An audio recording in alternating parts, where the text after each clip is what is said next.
Salut les hypersensibles, j'espère que vous avez la forme. Changement de décor, je profite un petit peu qu'il y ait du soleil après la neige de ce week-end pour faire une vidéo en extérieur. Ça fait du bien un petit peu de prendre un minimum de vitamine D pour garder la forme, pour garder de l'énergie. Et aujourd'hui on va parler de votre vocation. À travers les accompagnements que je propose, vous êtes nombreux à faire la démarche de réserver un coaching avec moi pour trouver plus facilement votre vocation. Et à chaque fois c'est récurrent, le problème rencontré c'est le manque de clarté. Retenez bien cette phrase, on ne va pas là où on ne pense pas. Si vos pensées ne sont pas focus sur un point précis, sur une direction en tout cas, vous n'allez jamais vous diriger dans cette direction.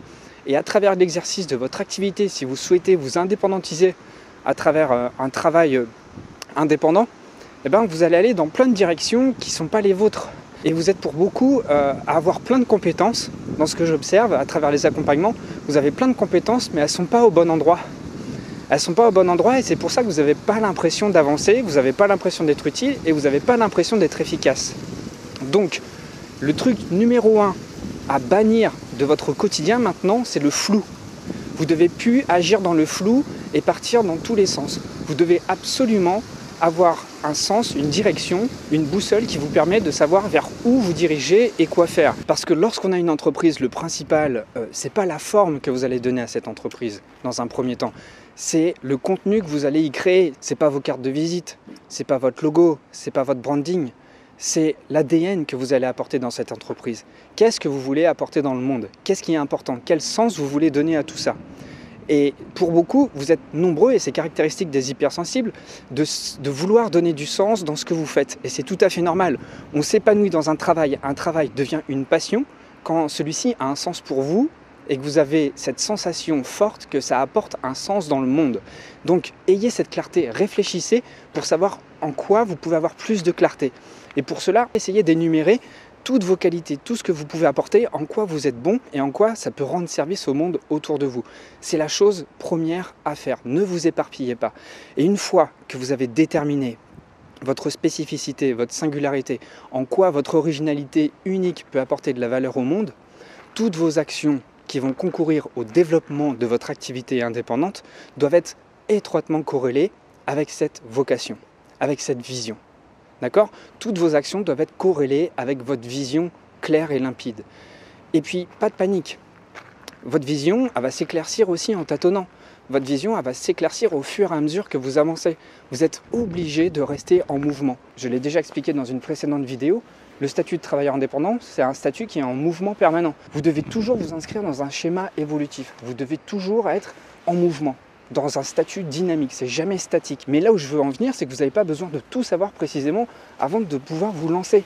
Lancez-vous avec déjà l'idée de ce que vous allez faire. Et c'est en tâtonnant, c'est en bougeant, c'est en vous dirigeant vers votre vision que vous allez avoir de plus en plus d'éclaircissements. Le plus important, c'est d'être en chemin, c'est d'être sur la route.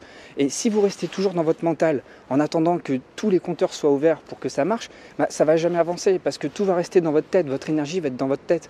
Il faut que vous actionnez votre corps, votre action, toute votre énergie. Il faut que vous alliez rencontrer du monde, il faut que vous alliez tester des hypothèses pour voir si elles marchent, pour voir si votre concept plaît, par exemple. Et c'est en cela que vous allez avoir de plus en plus de clarté. C'est en avançant pas à pas sur votre route que vous allez trouver de plus en plus d'indices qui vont vous montrer que vous êtes sur la bonne route. Il va falloir tester, il va falloir par moments vous planter, il va falloir vérifier des hypothèses. Moi, ça a été ça jusqu'à il n'y a pas longtemps en fait. Je l'ai déjà expliqué. Après avoir quitté mon travail d'enseignant, j'étais dans le monde de la conférence. J'organisais des conférences et j'essayais de former à la conférence. C'est quelque chose que je savais faire, mais c'est quelque chose que je kiffais pas tant que ça. Et il a fallu que je me plante plein de fois pour réaliser que finalement, j'allais dépenser une énergie folle. Et puisque c'est pas mon axe de vie, les choses elles sont beaucoup plus laborieuses, elles sont beaucoup plus dures, c'est beaucoup plus lent. C'est comme si, vous savez, je devais marcher dans l'eau. Le mouvement est ralenti et c'était pas fluide, c'était pas assez fluide. Et à partir du moment où j'ai commencé à me centrer sur mes centres d'intérêt, sur qu'est-ce que je peux apporter dans le monde, sur les échos qu'on fait de moi. Je suis quelqu'un d'empathique, je suis quelqu'un qui est à l'écoute, je suis quelqu'un de très sensible, je suis quelqu'un qui arrive à percevoir des choses chez les autres parce que j'ai une écoute assez aiguisée. J'ai mis ça à contribution et à partir du moment où j'ai commencé à créer du contenu sur l'hypersensibilité et à coacher, là, En testant ça, j'ai réalisé que finalement, oui, c'est fait pour moi. Oui, ça me ressource en énergie. Oui, ça me fait du bien. Et non, j'ai pas toujours l'impression de travailler. Il y a des phases qui sont plus laborieuses que d'autres, évidemment. On ne peut pas toujours retirer le côté laborieux. Il y a des choses qui sont un peu chiantes, comme le montage vidéo, par exemple. Mais à côté de ça, ça vaut vraiment la peine de faire ce que je fais. Les tâches laborieuses ne sont rien comparées au plaisir que ça me fait de tourner une vidéo, de sortir en extérieur, de vous partager mes expériences et de coacher du monde après, de créer des formations et d'accompagner. Donc tout ça, ça en vaut la peine. Et c'est en testant plein de choses que j'ai réussi à découvrir mon noyau. Donc n'hésitez pas à être dans une démarche d'expérimentateur. Soyez un chercheur. Soyez celui qui cherche sa propre vocation. Et ce que j'observe, c'est qu'il y a beaucoup d'hypersensibles qui me demandent quel métier est fait pour moi, avec telle compétence ou telle compétence. Mais ça, je ne peux pas vous le dire en fait. Et puis ce serait une erreur de trouver un métier sur mesure. Les métiers sur mesure, on a la chance de pouvoir les créer maintenant. On est au XXIe siècle. Et c'est très facile de créer sa boîte, c'est très facile de créer un travail indépendant, c'est très facile de développer une activité autonome. Et vous n'avez pas besoin de trouver un moule et vous forcer à rentrer dedans. Ce moule, créez-le vous-même. Je l'ai dit à mon coaché ce matin, designez votre propre carrière avec les compétences que vous avez actuellement, la vision que vous souhaitez atteindre et les compétences que vous souhaitez atteindre par la suite. Lancez-vous le défi de créer votre carrière, créez vos propres conditions, créez vos propres rythmes, créez vous-même votre propre contenu, allez chercher des clients sur mesure. Et tout ça, ça va concourir à un bien-être au travail parce que ça va être fluide. Pourquoi ça va être fluide? Parce que ça va être complètement adapté à vos aspirations. Donc pour ça, ça demande quoi? Il n'y a pas de chose magique. Je n'ai pas un mode d'emploi pour vous dire comment trouver votre vocation. Simplement, écoutez votre intuition. Écoutez ce qu'il y a dans votre ventre. Écoutez ce que disent vos émotions. Quels sont les besoins cachés derrière les émotions?